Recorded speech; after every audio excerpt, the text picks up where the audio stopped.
अस्सलाम वालेकुम dear students. आज से हम कम्प्लेक्स एनालिसिस का कोर्स स्टार्ट कर रहे हैं। कंपैरेटिवली ये एक आसान कोर्स है। ये रियल एनालिसिस या कैलकुलस से मिलता जुलता है। इसमें हम लिमिट के बारे में बात करेंगे, कंटिन्यूटी के बारे में बात करेंगे, differentiation, integration, sequence and series, इस तरह की चीज़ों को डिस्कस करेंगे। ओके, तो इसमें जो बुक हम फॉलो करने जा रहे हैं वो ये बुक है जो आपको स्क्रीन पर नज़र आ रही है कि fundamentals of complex analysis, engineering science and mathematics. Edward B Saff और आर्थर डेविड स्नाइडर, ये दो इसके राइटर हैं और हम थर्ड एडिशन फॉलो कर रहे हैं।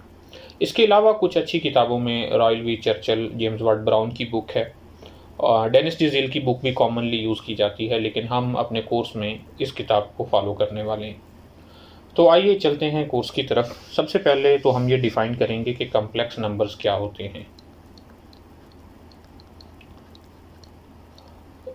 ये लेक्चर हमारा जस्ट इंट्रोडक्शन के मुतालिक ही है कि कम्प्लेक्स नंबर्स क्या होते हैं, इनको रिप्रेजेंट कैसे किया जाता है, इनकी कुछ प्रॉपर्टीज़, अलजेब्रिक प्रॉपर्टीज़ के बारे में भी हम बात करेंगे।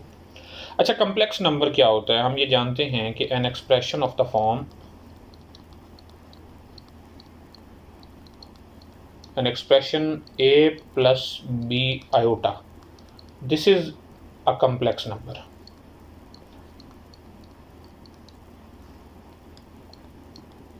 यानी कोई भी एक ऐसा एक्सप्रेशन जिसमें a प्लस बी आयोटा की फॉर्म में जिसे लिखा जाए उसे हम कम्प्लेक्स नंबर कहेंगे। यहाँ अब सवाल पैदा होता है कि ये a क्या है, b क्या है और आयोटा क्या है। तो इनके बारे में भी हम सेपरेटली बता देते हैं कि where a and b are any two real numbers and iota is a number such that iota square is equal to -1। अब ये आयोटा की एक मुकम्मल कहानी है इसके बैकग्राउंड में कि ये आयोटा कैसे डेवलप हुआ। इसे हम इमेजिनरी नंबर कहते हैं। ओके, तो a और b यहाँ पर रियल नंबर्स हैं। आयोटा एक ऐसा नंबर है जिसका स्क्वायर -1 के इक्वल होता है। अच्छा, यहाँ ये जो a और b दोनों रियल नंबर हैं, तो a को कहा जाता है कि ये real part of complex number है, real part of the complex number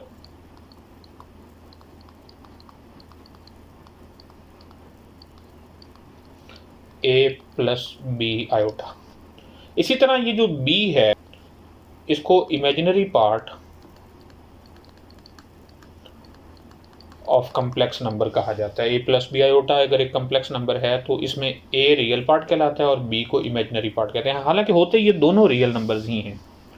अब एक कन्वेंशन हम यूज़ करते हैं कि आम तौर पर किसी भी कम्प्लेक्स नंबर को इस तरह से लिखना थोड़ा सा मुश्किल है, a प्लस बी आयोटा, तो उसे सिंपल एक नंबर से शो करने के लिए हम लिख लेते हैं कि z is equal to a plus B iota.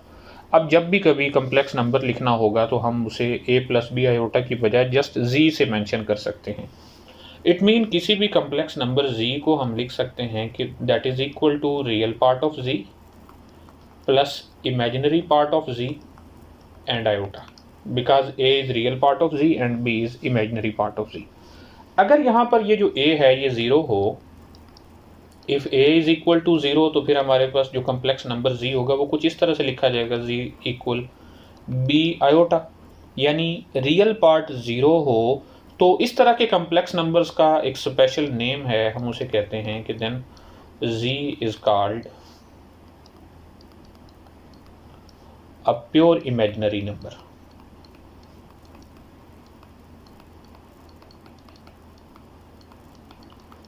यानी जिसमें सिर्फ कम्प्लेक्स इमेजिनरी पार्ट इन्वॉल्व हो, रियल पार्ट ना हो, तो उसे उस कम्प्लेक्स नंबर को प्योर इमेजिनरी नंबर कहा जाता है। ओके, तो अब हम बात करते हैं कि हम कब ये कह सकते हैं कि दो कम्प्लेक्स नंबर आपस में इक्वल हैं। इक्वालिटी के बारे में हम डिस्कस करने वाले हैं। देखें, आपके पास अगर कोई से दो कम्प्लेक्स नंबर्स हैं, let z1 that is equal to a plus B iota और एक और कम्प्लेक्स नंबर है z2 जो कि इक्वल है c plus d iota, then z1 is equal to z2 if and only if. अब देखिए, ये दोनों कम्प्लेक्स नंबर सिर्फ और सिर्फ उस सूरत में इक्वल हो सकते हैं जब इनके रियल पार्ट एक दूसरे के इक्वल हों और इनके इमेजिनरी पार्ट्स भी एक दूसरे के इक्वल हों। इसीलिए हम ये कह देते हैं कि अगर हम यूँ लिखें कि a plus B iota equal c plus d iota, तो यहाँ से हम ये लिखते हैं कि a इक्वल है c के और b इक्वल है d, बिकॉज ये इसकी डेफिनेशन है कि दो कम्प्लेक्स नंबर सिर्फ और सिर्फ उसी सूरत में इक्वल हो सकते हैं जब उन दोनों के रियल पार्ट भी इक्वल हों और इमेजिनरी पार्ट्स भी इक्वल हों। ओके, अब हम बात करते हैं कि किसी भी दो कम्प्लेक्स नंबर्स को हम कैसे ऐड कर सकते हैं, सब्ट्रैक्ट कर सकते हैं, मल्टीप्लाई कर सकते हैं, डिवाइड कर सकते हैं, या उनके दरमियान ऑर्डर पाया जाता है या नहीं पाया जाता। तो इन तमाम चीज़ों को हम एक अलग से सेक्शन में पढ़ रहे हैं, उसको हम नाम देंगे कि अलजबरा ऑफ कम्प्लेक्स नंबर्स।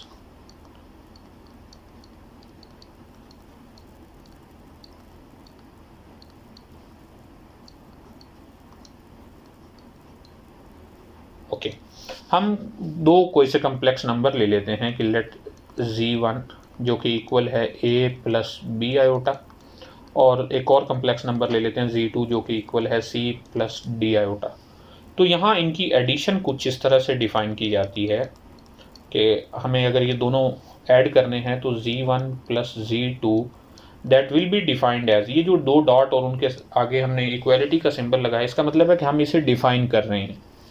तो ये किस तरह से डिफाइंड होंगे, ये इस तरह से होते हैं कि a plus c and plus b plus d iota.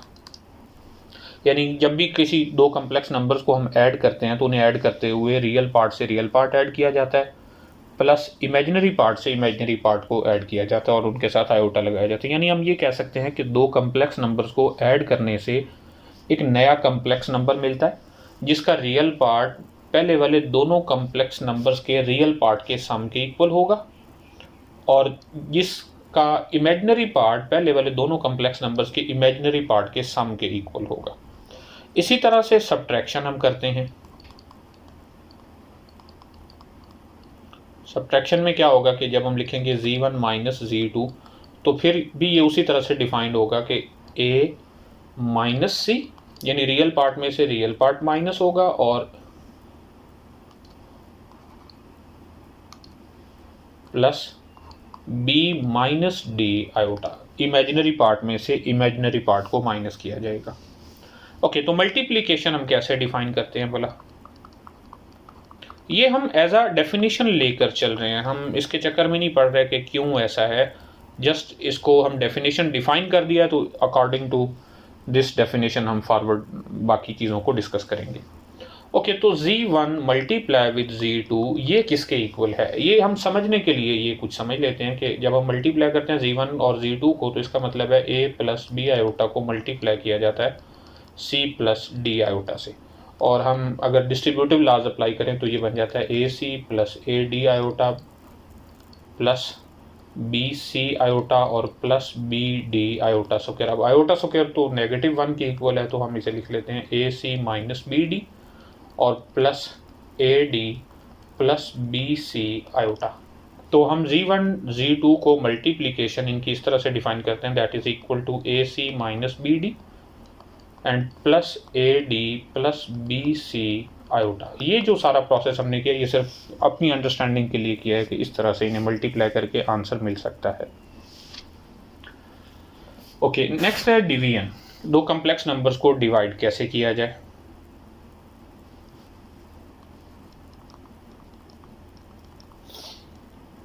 z1 over z2 जब हम करेंगे तो ये इक्वल है a plus B iota divided by c plus d iota. अब ये कम्प्लेक्स नंबर है, लेकिन जिसमें ऊपर भी एक कम्प्लेक्स नंबर है, नीचे भी एक कम्प्लेक्स नंबर है। अगर नीचे वाले हिस्से को हम रियल पार्ट बनाना चाह रहे हो, रियल नंबर की फॉर्म में चेंज करना चाह रहे हो, तो इसको सिंप्लीफाई करते हैं, और सिंप्लीफाई करने के लिए हम जानते हैं कि नीचे वाले के कॉन्जुगेट से मल्टीप्लाई डिवाइड करके फर्दर सिंप्लीफाई कर लेते हैं। लेकिन हम यहाँ एज अ डेफिनेशन यूज़ कर रहे हैं, तो हम यहाँ डायरेक्ट लिख सकते हैं कि z1 over z2 that is defined as a C plus B d divided by c square plus d square and plus B c minus a d divided by c square plus d square and iota. अच्छा, अब इसमें ज़रूरी है कि ये division तभी possible होगी जब सी स्क्वायर प्लस डी स्क्वायर 0 के इक्वल ना हो, क्योंकि अगर ये 0 होगा तो फिर ये नीचे डिवाइड में 0 आ जाएगा और ये प्रॉब्लमेटिक होगा। ओके, तो इसको समझने के लिए हम सिंपली ये कर सकते हैं कि ये जो ऊपर हमने लिखा है z1 over z2 that is a plus B iota over c plus d iota, इसे हम सी माइनस डी आयोटा से मल्टीप्लाई और डिवाइड कर दें और सिंप्लीफाई करें तो फिर ये नीचे वाली फॉर्म बन जाती है। इसके बारे में भी हम डिस्कस करेंगे कि what is c minus d iota और क्यों हम इसे मल्टीप्लाई और डिवाइड कर देते हैं। अच्छा, अब बड़ी एक इम्पोर्टेंट बात हम करने लगे हैं कि क्या कम्प्लेक्स नंबर्स में ऑर्डर डिफाइन किया जा सकता है।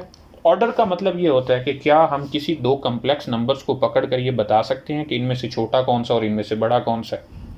जैसे हमारे पास कोई से दो रियल नंबर हों, फॉर एग्जांपल 10 और 17 है, तो हम ये जानते हैं कि 10 इज़ लेस देन 17, यानी किसी भी दो रियल नंबर्स के दरमियान ऑर्डर पाया जाता है। लेकिन किसी भी दो कम्प्लेक्स नंबर्स के दरमियान ऑर्डर नहीं पाया जाता। तो इसको हम प्रॉपर लिख लेते हैं कि unlike the real numbers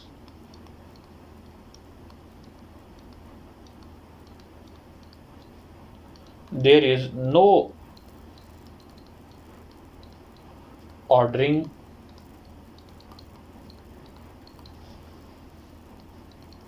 for complex numbers।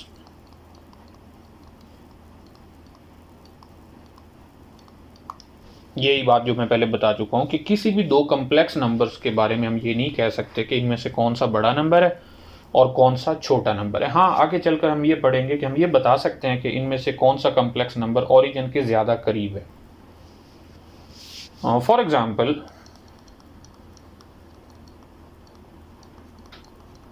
To ask whether 2 plus 3 iota is greater than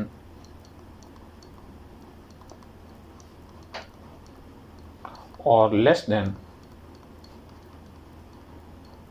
3 plus 2 iota is meaningless।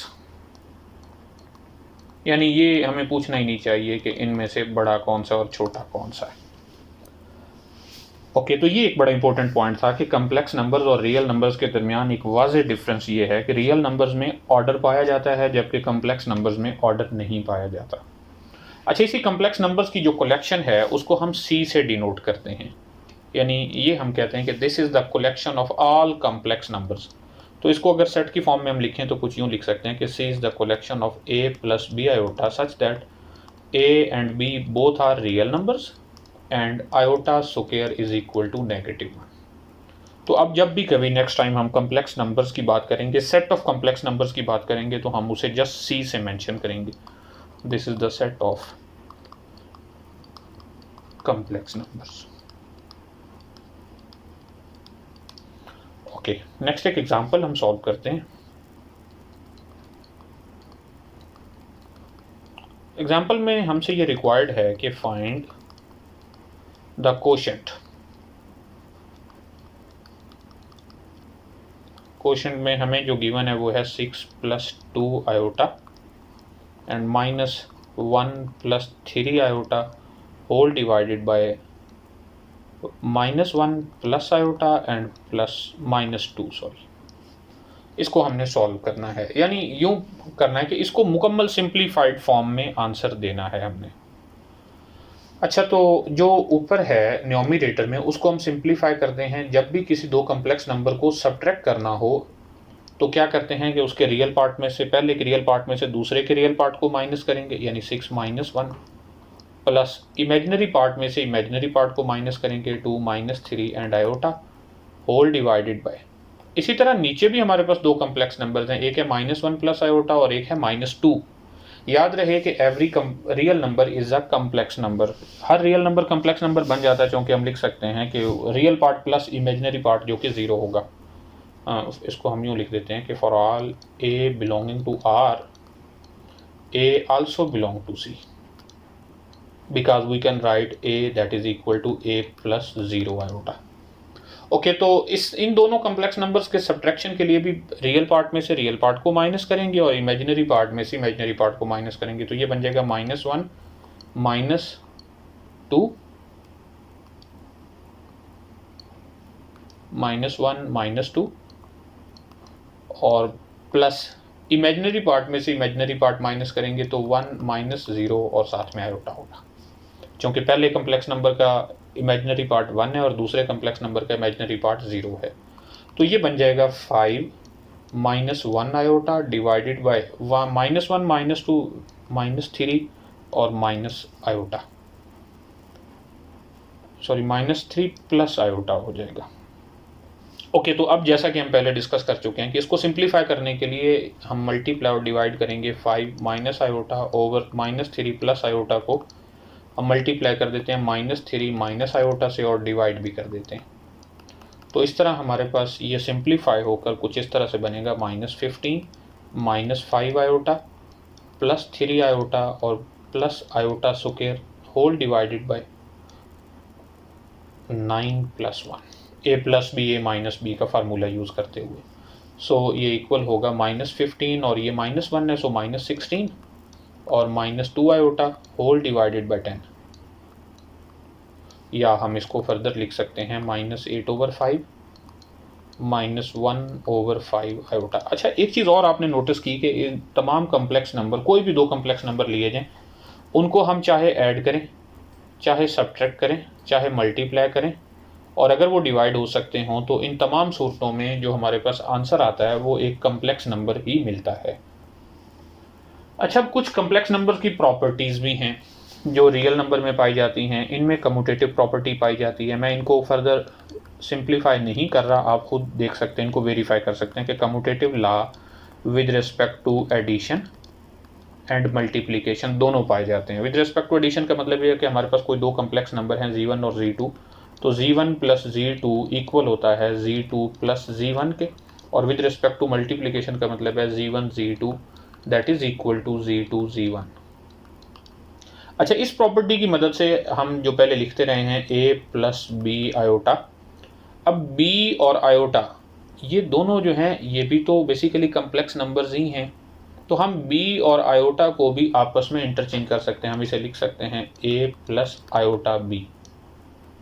अगर आप इसे फर्दर डिटेल में प्रूफ करना चाहें तो हम ऐसा करते हैं कि Z1 सपोज कर लेते हैं कि वो b के इक्वल है, यानी b + 0 आयोटा, और Z2 हम ले लेते हैं जो कि इक्वल है 0 + आयोटा। अच्छा, अगर ऐसा हो तो ये प्रॉपर्टी तो हमें ये बताती है कि Z1 Z2 इक्वल होता है Z2 Z1। इसे हम वेरीफाई कर सकते हैं किसी भी दो कम्प्लेक्स नंबर्स के लिए। तो यहाँ Z1 Z2 इक्वल होगा b + 0 iota multiply with 0 + iota, तो ये इक्वल बनेगा b आयोटा। इसी तरह Z2 Z1 जो है वो इक्वल है 0 + iota multiply with b + 0 iota, so ये इक्वल है आयोटा b के। और चूँकि Z1 Z2 इक्वल होते हैं Z2 Z1 के, इस वजह से हम a + b आयोटा को a + आयोटा b भी लिख सकते हैं। तो हम जहाँ हमें ज़रूरत होगी हम a + b आयोटा लिखेंगे, और जहाँ हमें ज़रूरत होगी हम a + आयोटा b भी लिख लेंगे। तो इसलिए आपने परेशान नहीं होना कि ये कैसे चेंज हुई। ओके, तो commutative law with respect to addition और with respect to multiplication complex numbers में पाए जाते हैं। नेक्स्ट है हमारे पास कि एसोसिएटिव लॉ भी पाए जाते हैं। Associative law with respect to addition भी और विद रिस्पेक्ट टू मल्टीप्लिकेशन भी। इसका मतलब यह है कि Z1 + Z2 + Z3 इक्वल होता है Z1 + Z2 and plus Z3। आप कोई भी तीन कम्प्लेक्स नंबर लेकर उनको वेरीफाई कर सकते हैं। और विद रिस्पेक्ट टू मल्टीप्लिकेशन क्या है कि Z1 × Z2 Z3 that is equal to Z1 Z2 and Z3।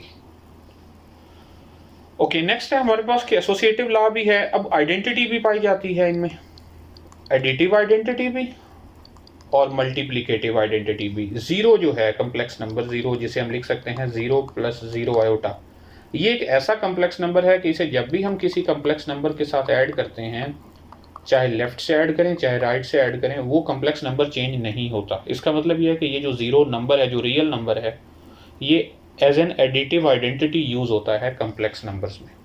इसी तरह मल्टीप्लिकेशन में 1 जो है वो मल्टीप्लिकेटिव आइडेंटिटी के तौर पर यूज़ होता है, क्योंकि हम 1 को लिख सकते हैं 1 + 0 आयोटा, और ये एक ऐसा नंबर है जिसे जब भी किसी कम्प्लेक्स नंबर के साथ मल्टीप्लाई करेंगे, चाहे लेफ़्ट से मल्टीप्लाई करें चाहे राइट से मल्टीप्लाई करें, उस कम्प्लेक्स नंबर में कोई चेंज नहीं आएगी। तो हम ये कह सकते हैं कि 1 मल्टीप्लिकेटिव आइडेंटिटी के तौर पर कम्प्लेक्स नंबर्स में यूज़ होता है। ओके, नेक्स्ट अगर हम बात करें कि इन्वर्स की, कि क्या हर कम्प्लेक्स नंबर का इन्वर्स भी पाया जाता है। अगर हम विद रिस्पेक्ट टू एडिशन देखें तो for all z belong to complex number c minus z also belong to set of complex numbers, कि किसी भी कम्प्लेक्स नंबर का नेगेटिव ले लिया जाए, नेगेटिव लेने से क्या होगा कि उसके रियल और इमेजिनरी दोनों पार्ट के सिंबल चेंज हो जाएंगे, तो वो अगेन एक कम्प्लेक्स नंबर होता है। और इनको अगर हम ऐड करें z प्लस नेगेटिव z या फिर इसे हम करें नेगेटिव z प्लस z, तो आंसर हमारे पास मिलता है 0 के। तो हम ये कह सकते हैं कि हर कम्प्लेक्स नंबर का जो एडिटिव इन्वर्स है वो भी एक कम्प्लेक्स नंबर है और वो पाया जाता है। इसी तरह अगर मल्टीप्लिकेशन की बात की जाए कि हम कोई भी कम्प्लेक्स नंबर लें z जो कि बिलोंग करता है c में, लेकिन ये 0 ना हो, तो इसका मल्टीप्लिकेटिव इन्वर्स 1/z जो है ये भी बिलोंग करता है सेट ऑफ कम्प्लेक्स नंबर्स में। और इनकी प्रॉपर्टी है कि z इंटू 1/z इक्वल है 1/z into z that is equal to 1। इसका मतलब ये हुआ कि हर नॉन ज़ीरो कम्प्लेक्स नंबर का मल्टीप्लिकेटिव इन्वर्स भी पाया जाता है। तो इन प्रॉपर्टीज़ को देखते हुए हम यहाँ से ये बात अखज़ कर सकते हैं कि जो सेट ऑफ कम्प्लेक्स नंबर्स है अंडर मल्टीप्लिकेशन ये एक ग्रुप है, बल्कि सिर्फ ग्रुप ही नहीं अबिलियन ग्रुप भी है, क्योंकि हम ऊपर देख चुके हैं कि किसी भी दो कम्प्लेक्स नंबर्स का सम अगेन एक कम्प्लेक्स नंबर होता है।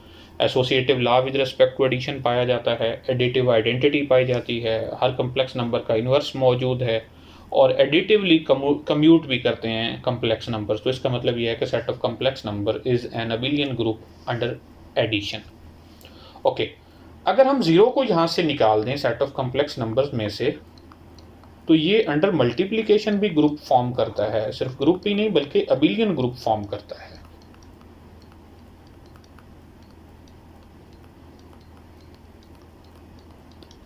ओके, अब इसके बाद हम डिस्ट्रीब्यूटिव लॉ की बात करते हैं कि लेफ्ट या राइट डिस्ट्रीब्यूटिव लॉ। आप वेरीफाई कर सकते हैं कि कोई भी complex number z1 z2 z3 लिया जाए तो z1 into z2 plus z3 equal होता है z1 z2 plus z1 z3, यानी left distributive law with of multiplication over addition पाया जाता है। इसी तरह चूँकि commutative law with respect to multiplication already मौजूद है, तो हमें यहाँ पर राइट डिस्ट्रीब्यूटिव लॉ चेक करने की ज़रूरत भी नहीं है, और अगर करें भी तो आप ये वेरीफाई कर सकते हैं कि z1 plus z2 time z3 equal होगा z1 z3 plus z2 z3।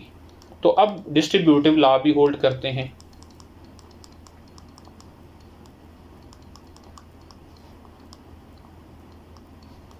तो इन तीन बातों को अगर देखा जाए कि C under addition abelian group है, C minus 0 under multiplication abelian group है और डिस्ट्रीब्यूटिव लॉज भी होल्ड करते हैं, तो यहाँ से हम ये कह सकते हैं कि जो सेट ऑफ कम्प्लेक्स नंबर है दिस इज़ अ फील्ड, क्योंकि फील्ड होने के लिए यही ऊपर वाली तीन प्रॉपर्टीज़ का सेटिस्फाई होना ज़रूरी होता है।